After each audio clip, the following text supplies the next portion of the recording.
একটা সিনেমার মধ্যে যেমন একটা গল্প থাকে ঠিক সেরকমই সেই সিনেমাটা বানানোর নেপথ্যে বানানোর পেছনে কিন্তু একটা গল্প থাকে। সো হ্যালো এভরিওয়ান, আমি সৌভিক, ওয়েলকাম টু সিনেগানি। কথা বলবো এই ভিডিওর মধ্যে বাহুবলী দ্য টর্চ বিয়ারার এই ডকু সিরিজটাকে নিয়ে, যেটা এখন স্ট্রিম করছে নেটফ্লিক্সে। 4টে পর্ব আছে এই ডকু সিরিজের মধ্যে। একটা সিনেমার মধ্যে যেমন একটা গল্প থাকে ঠিক সেরকমই সেই সিনেমাটা বানানোর নেপথ্যে বানানোর পেছনে কিন্তু একটা গল্প থাকে। সো হ্যালো এভরিওয়ান, আমি সৌভিক, ওয়েলকাম টু সিনেগানি। কথা বলবো এই ভিডিওর মধ্যে বাহুবলী দ্য টর্চ বিয়ারার এই ডকু সিরিজটাকে নিয়ে, যেটা এখন স্ট্রিম করছে নেটফ্লিক্সে। 4টে পর্ব আছে এই ডকু সিরিজের মধ্যে। এক একটা পর্বের ডিউরেশন হচ্ছে অ্যাভারেজে 40 মিনিট করে। তো কেমন লাগলো এই কাজটা? দেখুন, এই কাজটার মধ্যে আপনি যে তথ্যগুলো পাচ্ছেন সেগুলো নাথিং নিউ। মানে কদিন আগেই এস রাজামৌলিকে নিয়ে একটা ডকু সিরিজ হয়েছে, ডকুমেন্টারি হয়েছিল। তো সেইখানে কিন্তু এইসব জিনিসপত্র অনেক কিছু আপনারা দেখেছিলেন, আমিও দেখেছিলাম আর কি। তো নতুন কিছু আপনাকে প্রোভাইড করতে অফার করছে না, বাট স্টিল এই কাজটা কেন আমার জন্য ওয়ার্ক করলো তার কারণ হচ্ছে বাহুবলী লেগাসি। বাহুবলী যখন রিলিজ করেছিল সেই সময় শুরু করে আজকে অবধি বাহুবলী আমি যতবার দেখেছি আমার কিন্তু একই রকম ভালো লাগে। অসাধারণ একটি জার্নি, অসাধারণ একটি সিনেমা। প্রতিটা মোমেন্ট, প্রতিটা সিন মানে আমাকে গুজবাম্পস দেয়।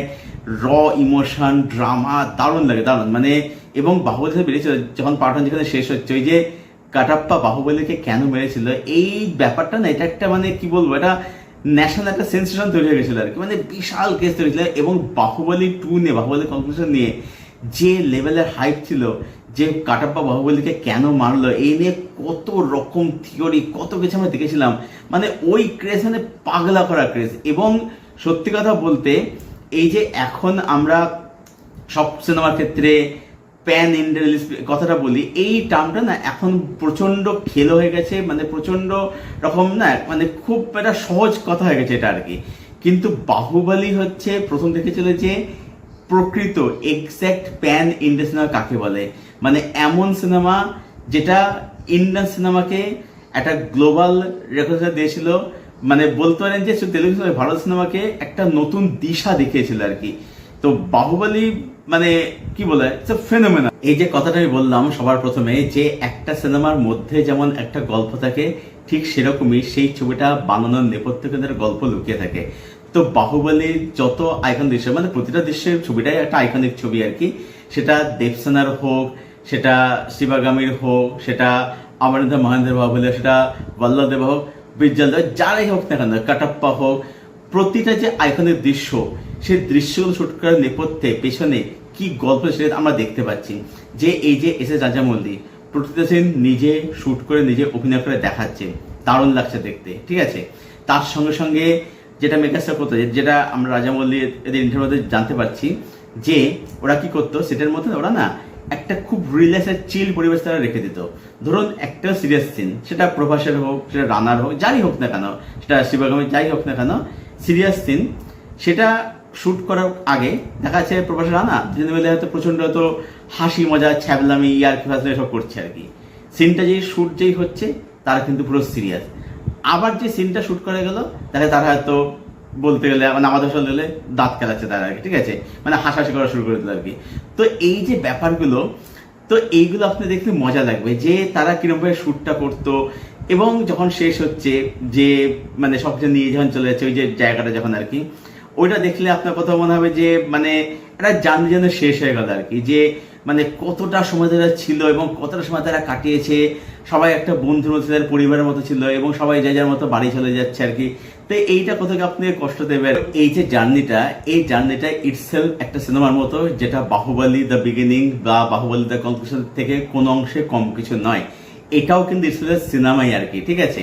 তো আমার তো কাজটা খুবই ভালো লাগলো। হ্যাঁ, জানার জিনিস দেখছি, কিন্তু স্টিল যেহেতু ওই সিনগুলো মানে এখনো আমার কাছে মানে আইকনিক, আমাকে এখনো গুরুত্ব দেয়, সেইখানে আমার কাজটা আমার জন্য কিন্তু ওয়ার্ক করেছে।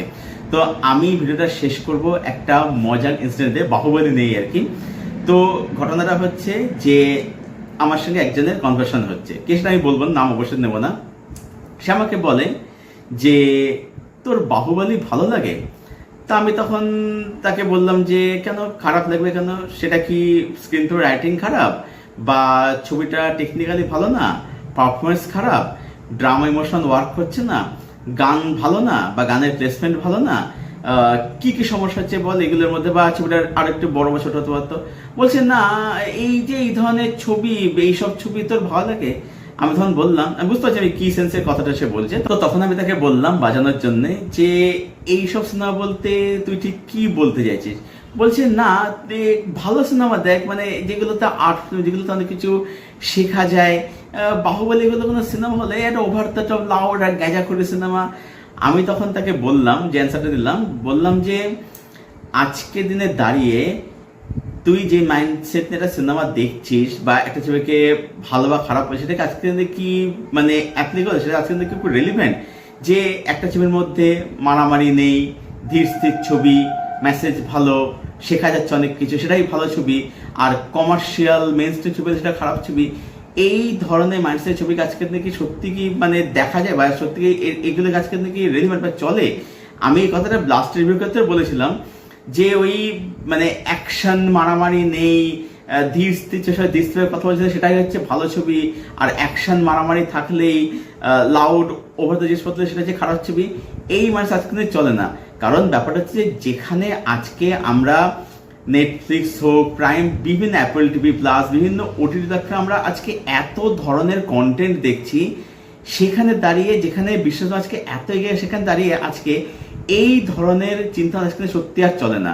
তো আমি তখন তাকে বলি যে তুই যে লজিকে বাহুবলীকে খারাপ বলছিস, তাহলে সে একই লজিকে ট্যারান্টিনো সিনেমাকে খারাপ বলতে হয়, তাই না? তাহলে ট্যারান্টিনো সে তো মেন স্ট্রিম তো বানিয়েছে, সে তো একজন মেন স্ট্রিম ডিরেক্টর। শুধু ট্যারান্টিনো কেন, আজকে আকিরা কুরোসাওয়া যাকে নিয়ে মানে বিশ্বনাথ যাকে নিয়ে পুজো করে, যাকে নিয়ে মানে কি বলবো, মানে যার পা ধোয়া জল লোকে খেতে ভালো ধন্য হয়ে যায় আর কি।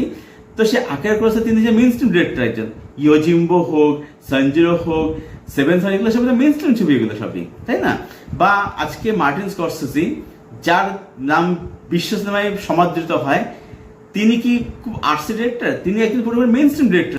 তো যাই হোক, তো আমার সেই অ্যান্সার পেয়ে সে খুব একটা খুশি অবশ্যই হয়নি। কারণ ব্যাপার হচ্ছে যে আমি যেটা বলেছি সেটা আমি আমার দিক থেকে লজিক দিয়ে বলেছিলাম। এবার সে তো লজিক দিতে পারছে না, তো যখন আমি তাকে মানে লজিক দিয়ে যখন তাকে বলছি, সে খুব একটা সেটা মানে মানতে পারছে না, সেটা অ্যাকসেপ্ট করতে পারছে না। কারণ সেটা মাইন্ডসেট থেকে সিনেমা দেখে যে এগুলি ভালো সিনেমা, এগুলো খারাপ সিনেমা।